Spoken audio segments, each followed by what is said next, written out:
Well, good morning, everyone.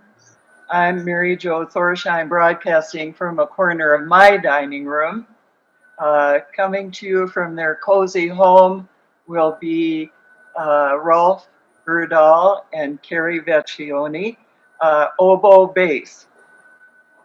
They're a husband and wife musical team, and our committee for the Tuesday Open House programs is very excited to have invited them to present a program for us. By the way, Jeanette Hendrickson is president of the congregation at Mindishirken and a computer whiz, so I think we need to thank her for all the arrangements too. We have a real treat in store for us today. Rolf and Carrie deserve a long introduction, but I'm so interested in hearing the program, I'll make it short. Some highlights are that Rolf particularly has won grants to study in Bergen, do research in Bergen, was with the Bergen Symphony for a year playing bass, is well known in the local area. Their combo, their duo here performs at the Lakeville Art Center series on a Sunday afternoon. You ought to go if you can when they start up again. When I think of Rolf and Carrie, whom I first met either at Norway House at a presentation there or at Lakeville, I think of a few words: charisma, talent, genial, fun. Welcome to our Zoom stage, Rolf and Carrie. Carrie and Rolf. Thank you very much, Mary Jo. You're welcome. Thank you. We'll get our screen share up, and maybe it can be explained to you how it works for you to view it on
God dag, mine damer og herrer. Det er med stor glede vi, OboeBass, presenterer et program over norsk musikk. Musikken fra Norge er særpreget av mange innflytelser fra eventyr, folkemusikk og norske landskap. Vi har nettopp spilt en nitrestans fra musikken til Henrik... Wait. Rolf. What language are you speaking? This is Mindishirken. Everyone speaks Norwegian. But at any rate, what I said was, ladies and gentlemen, it was with great pleasure we present a program about Norwegian music. And music from Norway has huge influences from folk music, from folk tales, and even from the landscape of Norway. When we just played a Nitras dance from Grieg's music to Henrik Ibsen's play Per Gynt. And music and stories are extremely important in Norwegian culture. Perhaps you've been in Norway and you've seen statues that they have of the artists and the playwrights and the musicians, as opposed to other countries where they celebrate their generals and their politicians and their soldiers. We'd like to invite you into this world of music and legends. And first we'd like to play a song for you called Per Spellman. Per Spellman is a song that every Norwegian learns when they're little. Just like we in the United States learn Twinkle Twinkle Little Star, every Norwegian knows Per Spellman. But this is even more of a cultural song because it's about a farmer named Per Spellman who sells his cow so that he can have a violin. And he plays so his violin laughs and the boys dance and the girls cry from the music.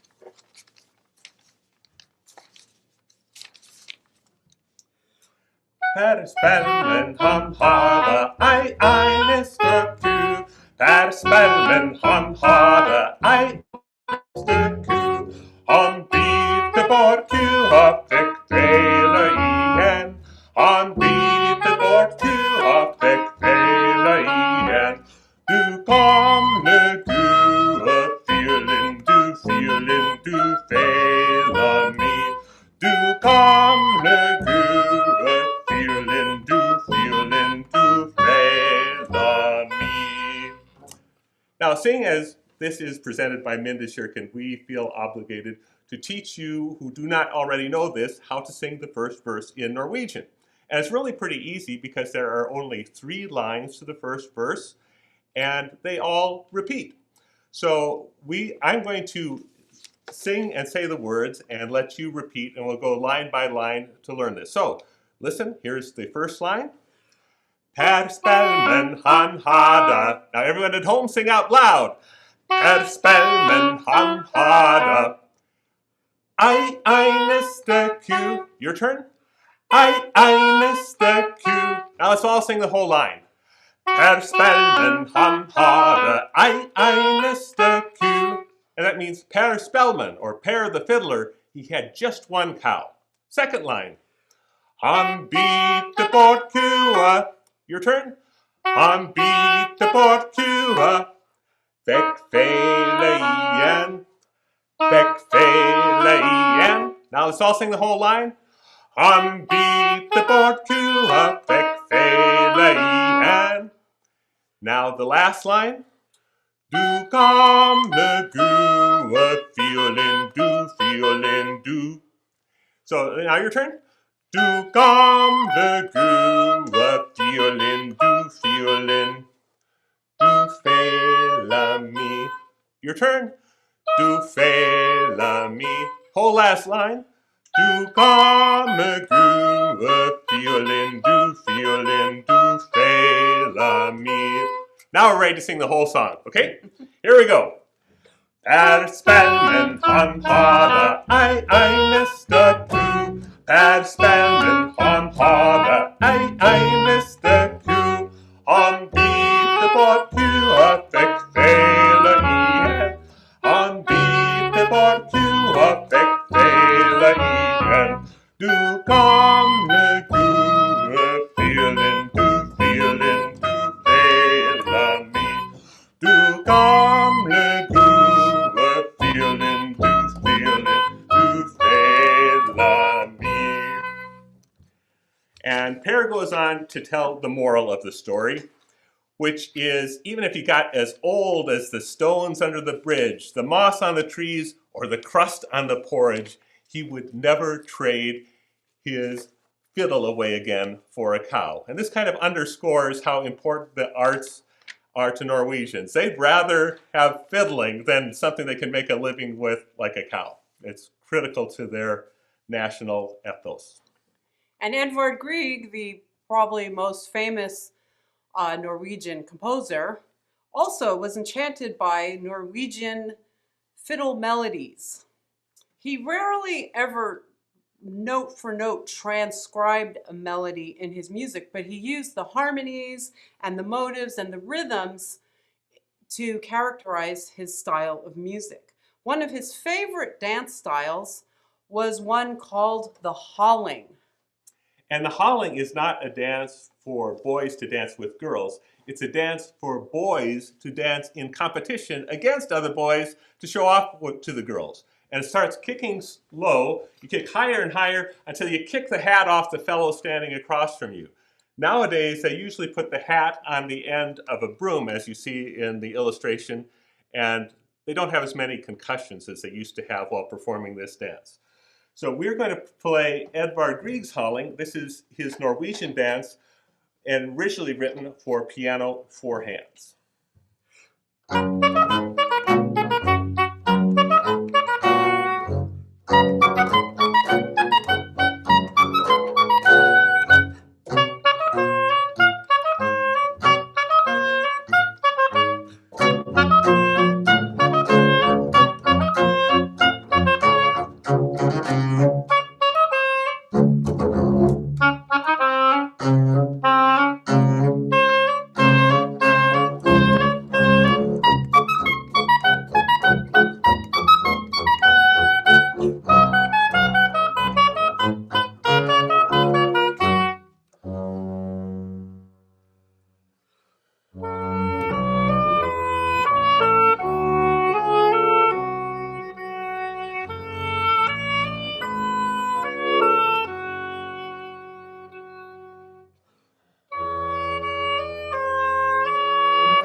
Now, Grieg is the most famous of the Norwegian composers, Norwegian nationalist composers, I should add.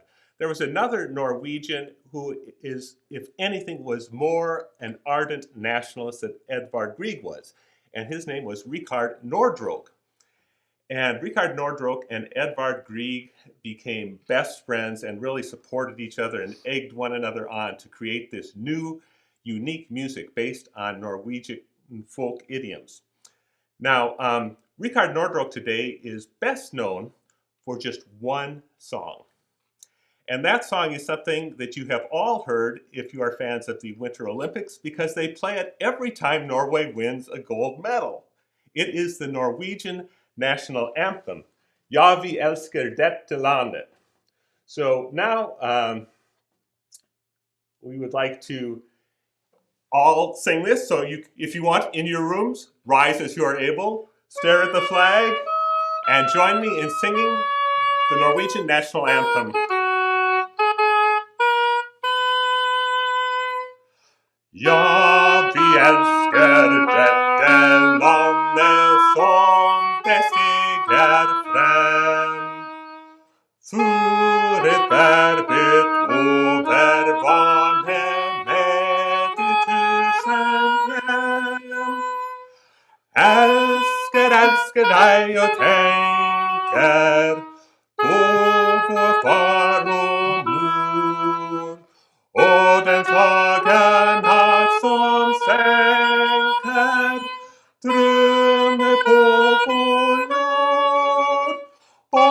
natt som sänker drömmar på vår jord. Richard Nordrock was clearly a tenor. That kind of gives a baritone like me a little bit of a throat ache. But yeah, and Richard Nordrock was also a passionate and dedicated musical nationalist. He even wrote down his idea of nationalism in this quote.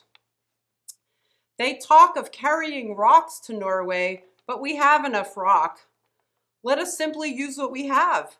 Nationalism, in music for example, does not mean composing more Hollings and Springar, such as our forefathers composed. That is nonsense. No, it means building a house out of all of these bits of rock and living in it. Listen to the unclothed plaintive melodies that wander like so many orphans round the countryside all over Norway. Gather them about you in a circle round the heart of love and let them all tell you their stories. Remember them all, reflect, and then play each one afterwards so that you solve all riddles. And everyone thinks you like his story best. Then they will be happy and cleave to your heart. Then you will be a national artist. so Grieg and Nordrock were going to take the world by storm with this new Nordic-based classical music. But tragically, Richard Nordrock died of tuberculosis at the age of 23. And this was a terrible blow to Edvard Grieg. He lost his best friend, and also he felt a double burden. He felt now really obligated to fulfill the dreams they had had together, and now he would have to do it alone. We'd like to play a piece of music from Edvard Grieg's lyric pieces for piano that we think really captures some of what Grieg was going through. And if you think about it, he was starting out on this quest to create a national music, and no one had done it before. There was no assurance that he would succeed. It was a very lonely and arduous journey that he had to go alone. And this piece, I think, captures some of that, and also captures some of his Norwegian pride in his homeland and love of nature. And so we would like to now share The Lonely Wanderer.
Edvard Grieg's Lonely Wanderer.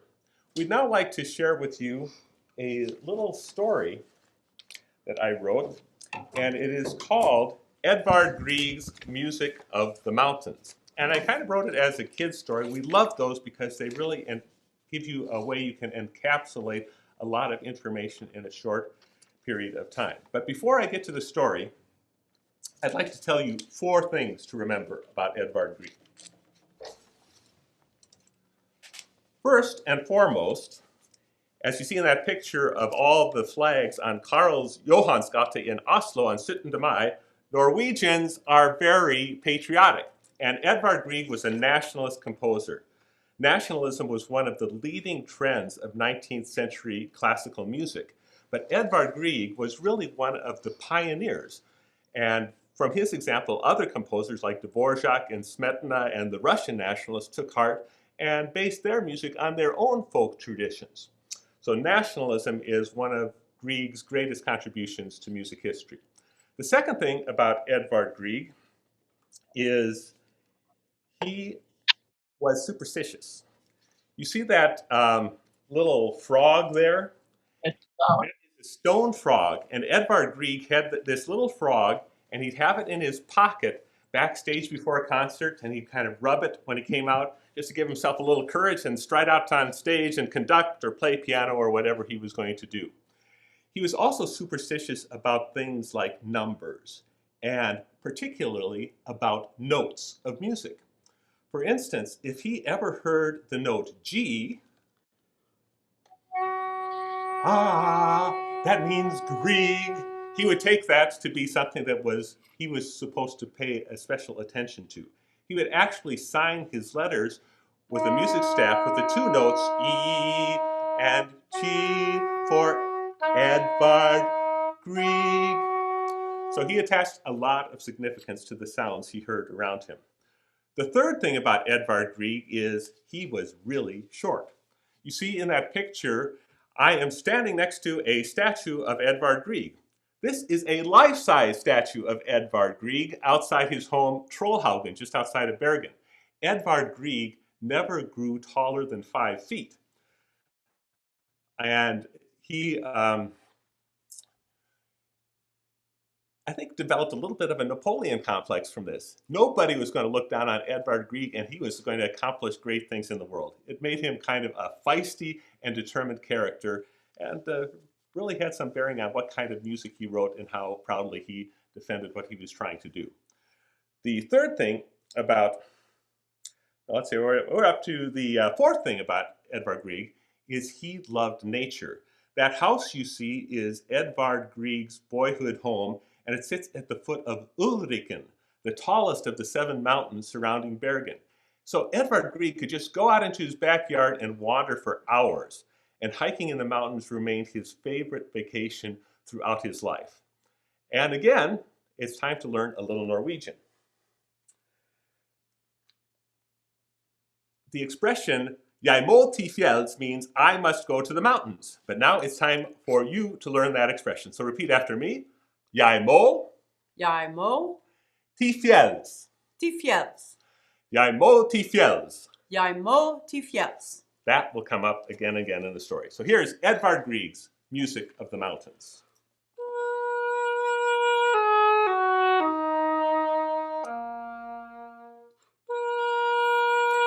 The mountains and sea surround the town of Bergen, Norway, where Edvard Grieg was born. The sun lights Norwegian mountaintops until midnight in the long, bright summers and hides its face from valleys for months at a time in the long, dark winters. Clouds from the sea cover the coast with misty rains and mysterious fogs that creep up the fjords, the crooked fingers of the sea that reach deep into the mountains. Rugged mountains and icy glaciers separate the fjords.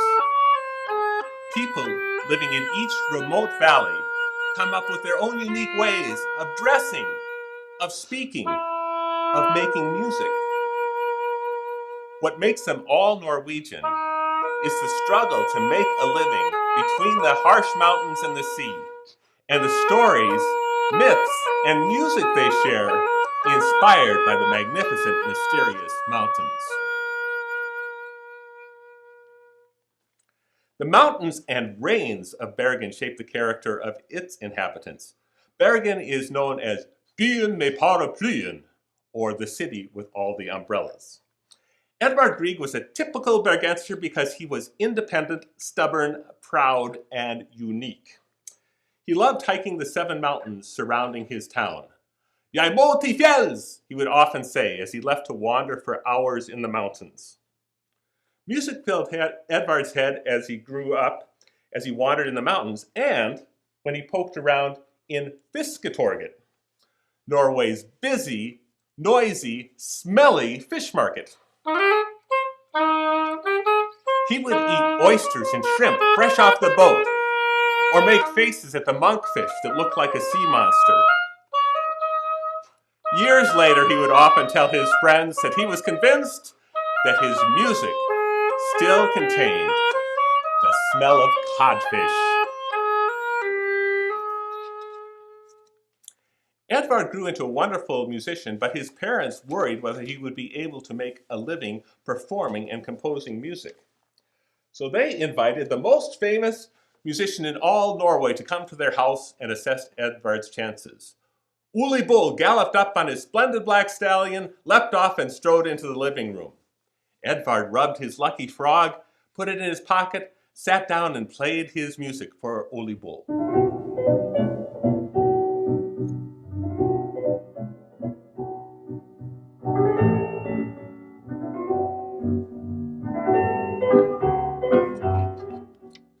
Imponerende! You have talent, my boy! Uli Bull told Edvard's parents, your son has great potential, but to fully achieve that potential, he must study in Leipzig, Germany, at the best music school in the world. Uli Bull pulled Edvard aside. Edvard, it's important to practice and study music, but you must always remember you are a Norwegian when you are studying German music with German teachers and students in Germany. Jeg må til fjells. Come with me. Listen to the mountains. They'll sing you home.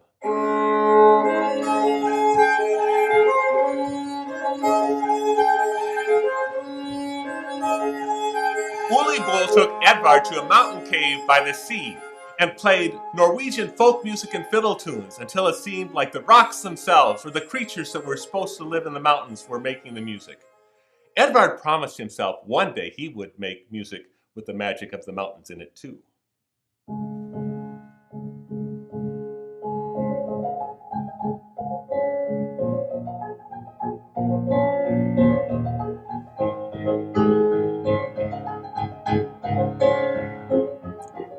Edvard went to Leipzig and studied and was a good student. But he was still independent, stubborn, proud, and unique. Why are my teachers stuck on old German music and rules for making music? What do I care about other students who tease me for being the shortest boy from the smallest land? Edvard never grew taller than 5 feet tall, but his dreams grew tall in wonderful Leipzig, where music by the masters, Beethoven, Bach, and Mozart rang out alongside exciting new music by Schumann, Chopin, Brahms, and Liszt. Edvard loved all this music, but was most excited by music he was creating. Maybe someday people would study, practice, and listen to his music. He practiced, studied hard, and became an excellent pianist and composer.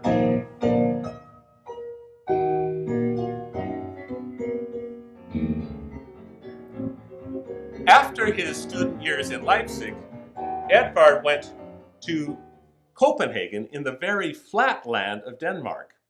Here there were no mountains to rest his eyes on, but he had come to study with the most important and famous composer in all of Scandinavia, the Dane Niels Gade. After Edvard showed some of his music to Gade, Gade told him, go to your room and come back after you've written a symphony, then we can talk. Up to this time, Edvard had mostly composed short, small pieces, songs and piano pieces. He was a little intimidated by the idea of writing a symphony, but he took out his lucky frog, put it on his desk, and he wrote a symphony.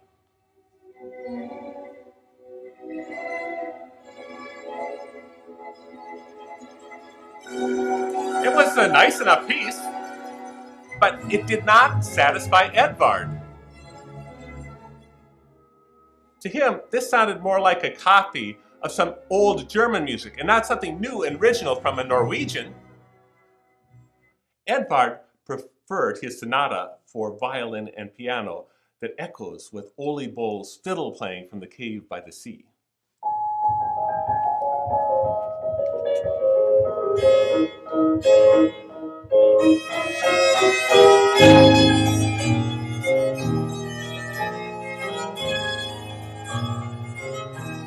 When he played this for Gade, Gade said, "What is this, Grieg? Is this supposed to sound Norwegian?"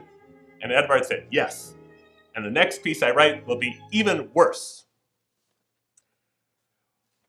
While in Copenhagen, Edvard found other Scandinavian musicians and poets who were interested in creating a unique Nordic art. They formed a club. This club included Edvard Grieg, his good friend Rikard Nordrock, and the Danish poet and playwright Hans Christian Andersen, and a young Norwegian singer named Nina Hagerup. Hans Christian Andersen wrote a poem, Jeg elsker dig, which means I love you. Edvard Grieg set the poem to music, and it was sung by Nina, accompanied by Edvard at the piano.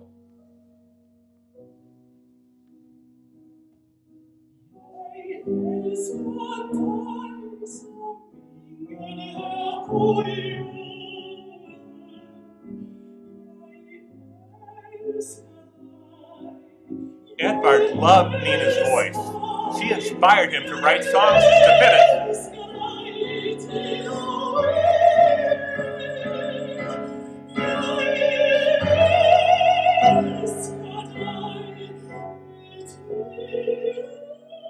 Edvard and Nina loved making music together and soon found they loved each other as well. In this happy time, Edvard wrote a flurry of songs for Nina and piano pieces and other works, including the great piano concerto in A minor.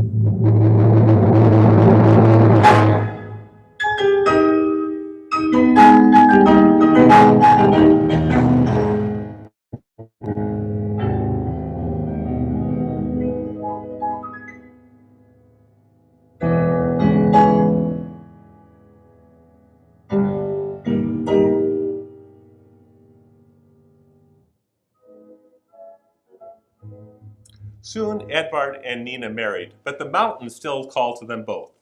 They moved back to Norway and eventually made Bergen their home. For a couple of years, Edvard conducted Harmonien, the Bergen Philharmonic Orchestra. He also started an international music festival that exists to this very day. He invited the greatest performers and orchestras from the world to his town. Now people from other lands can see what inspires me about Norway, and my fellow Bergensers can learn about the exciting music I learned about in my studies. Edvard made the town buzz with music. Things got a little too busy and distracting. Nina, I need quiet so I can concentrate and compose. Jeg må til fjells. Edvard left Bergen and went to his favorite mountain place, Lofthus, in the Hardanger region of Norway. Here, some farmer friends built him a composition hut, and they threw a big party for the famous composer in their little village, then promised to leave him in peace to compose. Here was both inspiration and solitude.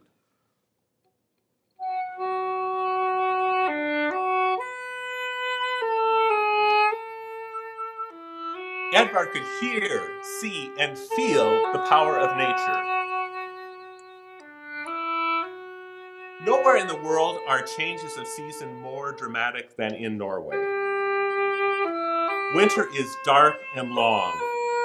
The sun does not reach the valley floor for months at a time in the winter.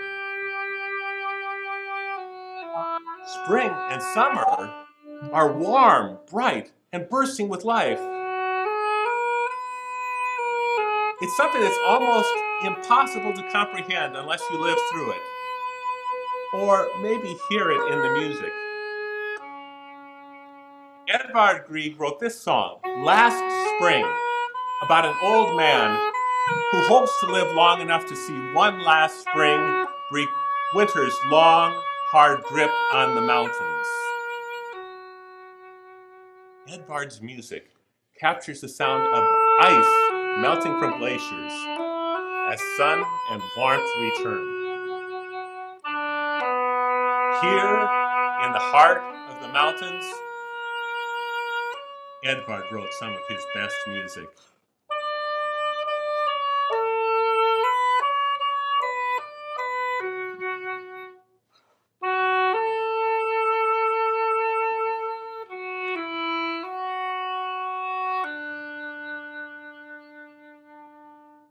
Edvard just didn't write music inspired by nature. He took hikes inspired by nature. It remained his favorite vacation throughout his life. Jeg må til fjells, he would often say to his best friend Franz Beyer, and they would travel to mountainous regions in Norway and go hiking for weeks at a time. On one of these hikes, Edvard and Franz heard a shepherd girl playing a lonely melody on a bukahorn, a homemade folk instrument made out of a goat's horn that plays only 3 notes.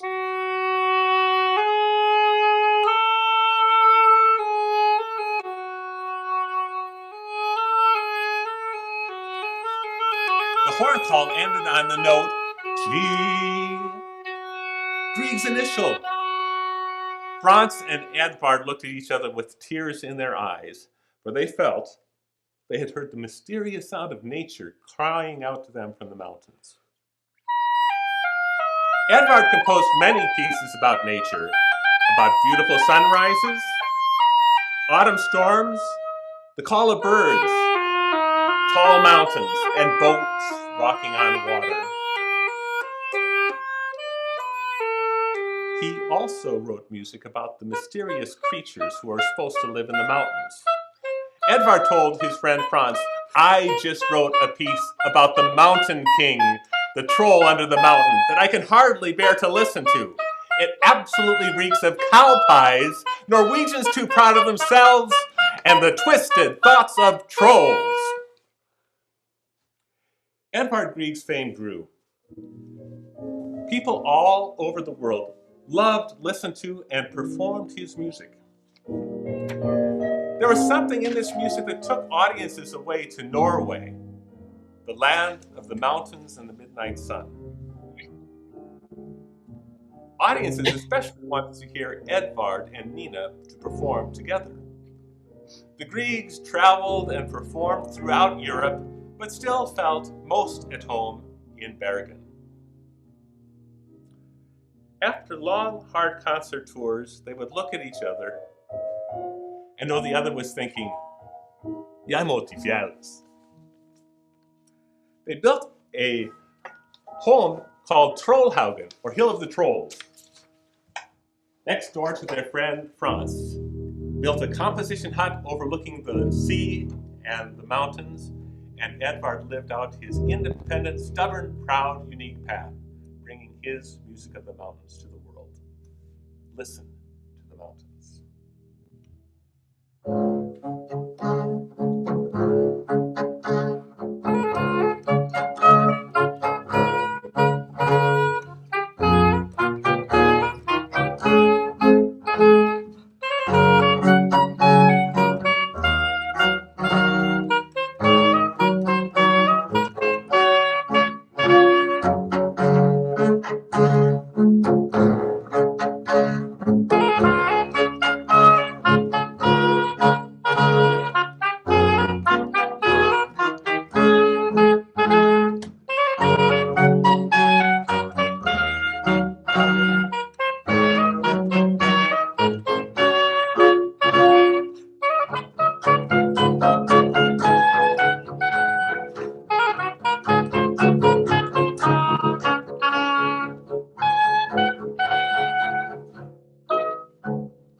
Thank you very much. The music of the mountains. Well, the mountains may have music, But the mountains also have trolls in Norway. And Edvard Grieg wrote arguably the most familiar and famous piece of classical music of all time, In the Hall of the Mountain King, from the Peer Gynt suite. And of course, this piece is all about the Troll King and the trolls. And this is what he described to his friend Franz as absolutely reeking of cow pies, Norwegians too proud of themselves, and the twisted thoughts of trolls.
So the legends of trolls are commonplace in the Norwegian culture. They inspire people even today all around the world. So in 2012, we made a recording. And we made this because we were awarded a Jerome Composers Commissioning Grant from the American Composers Forum. And with this grant, we asked the Cleveland composer Margie Griebling-Haig to write a piece for us. So Margie is a great composer, but she knows what to do with oboe and bass because she herself is an oboe player, and she is married to a bass player, Scott Haig, who is the assistant principal bass in the Cleveland Orchestra. So when she was thinking about this piece, and she was aware of Rolf's heritage and our interest in folktales, she chose a Norwegian folktale using a very popular and familiar Norwegian folk hero, Askeladd. Askeladd, translated from the Norwegian, Askeladd means ash boy, kind of like the character we know as Cinderella.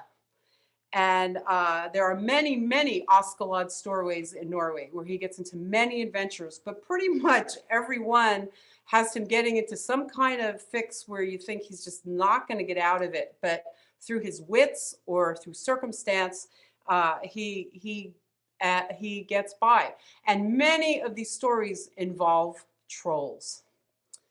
So Askeladd is an archetypical character, the underdog. And the Norwegians, as Rolf's relative from Norway told us, Norwegians love an underdog. So this story that Margie wrote for us with Askeladd is called Askeladd and the Seven silver ducks. She actually made it into a book, which we have here, and we have the CD in the back of it where we play the music and tell the story. In this, we have to narrate, we have to act, we have to play the music, we do a lot of things. But also in this book, it's very colorful. Margie did all the illustrations, and as you can see in this, in the PowerPoint, she also photoshopped our faces into the characters in the book. So we are in this book a lot. And we're not going to share the whole book with you. There are 6 chapters, and we're going to come in on the 2nd chapter. But to set up the story of Askeladd and the 7 silver ducks, you have to realize that Askeladd is a poor Norwegian farm boy. He lives in a little hut with his father and his 2 mean older brothers, Per and Paul. When their father dies, Per and Paul abandon Askeladd and they run off to the king's farm to seek their fortunes, leaving Askeladd to clean up the family place. Askeladd kind of sets things in order, and he saves the only thing of any value their father had owned, a kneading trough. Trough for just kneading the dough to make bread. Now, this wasn't just an ordinary kneading trough. This was a huge kneading trough that could feed the whole village. As you see in the picture, they made some pretty big kneading troughs. And Askeladd will use this trough as a boat in some of his adventures to go across the lake and outwit the troll. So now we join Askeladd and his brothers at the king's farm and join the story. Opposite the king's farm, on the other side of a big mountain lake, there lived a troll.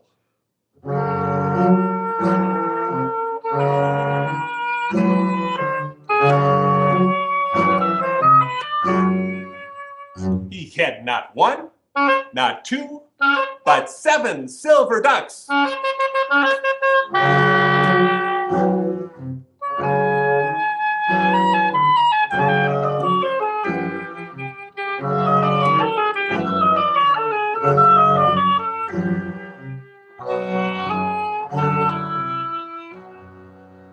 These ducks basked on the far bank and swam on the cold, clear water.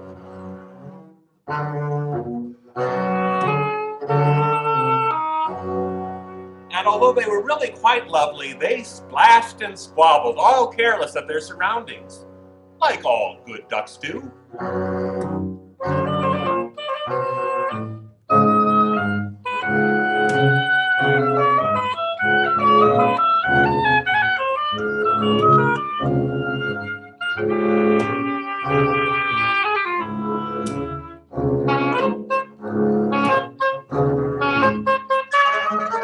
Their shiny silver feathers could just barely be seen, glimmering in the distance, and the king had often coveted them.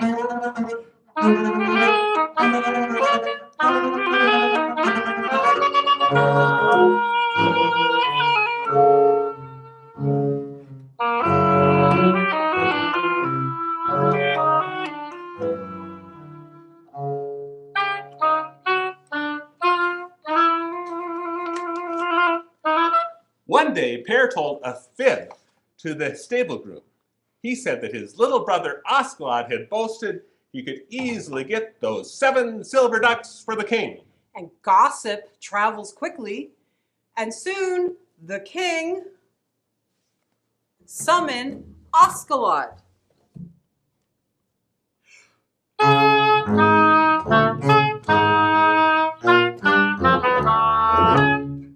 It has been said that you are willing to capture the troll's 7 silver ducks for me.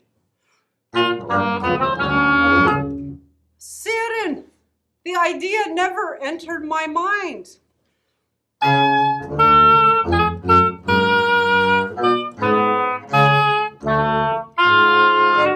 You said you'll do it, and I'm going to hold you at your word, my lad.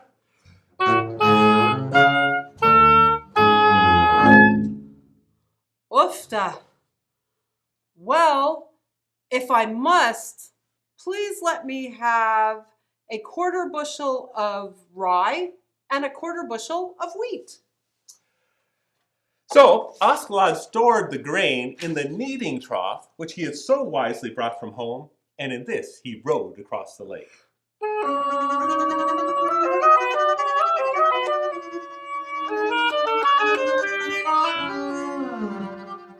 After he reached the far bank, he walked about, scattering the rye and wheat until he was able to lure the guileless little ducks into the trough.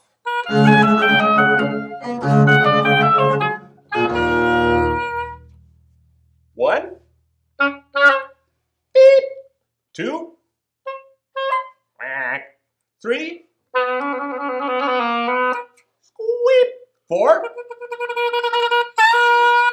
squap, five, brap, six, beep, seven,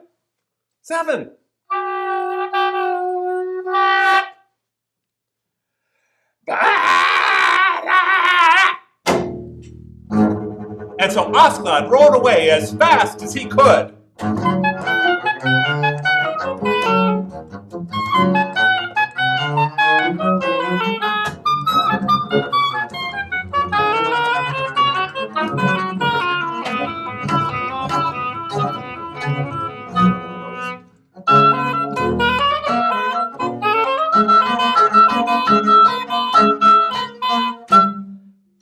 When Askeladd reached the middle of the lake, the troll suddenly came out of his mountain. Halfadoka, have you made off with my 7 silver ducks? I have. Will you be coming here again? I might.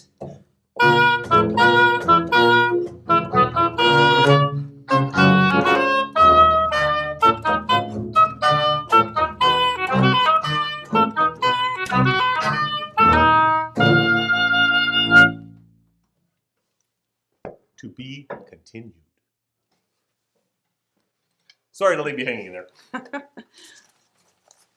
So to end our program today, thank you so much for having us. We were so happy to be able to do this, finally perform for people. Our last piece we'd like to play for you is a hauling. And this particular hauling is called the Nordfjord hauling, or the plucked hauling.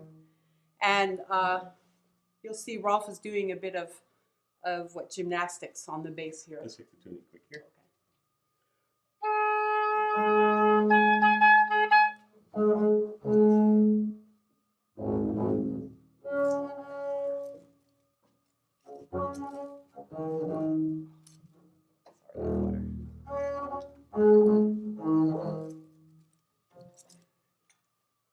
This really is live. Yeah, we got to check our instruments.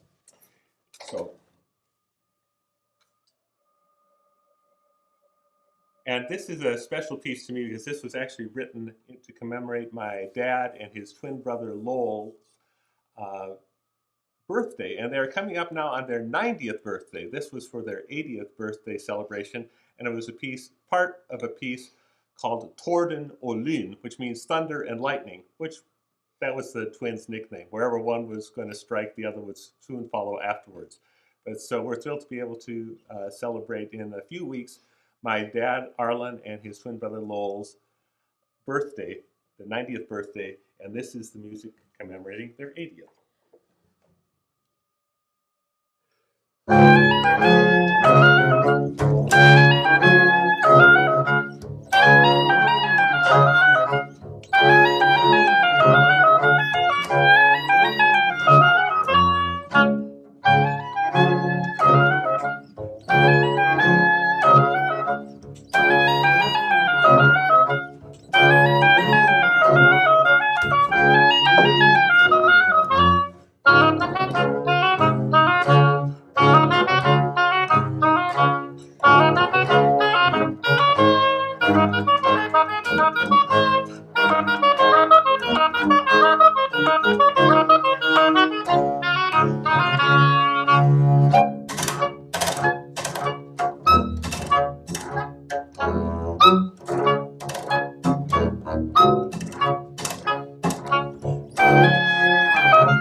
Tusen takk!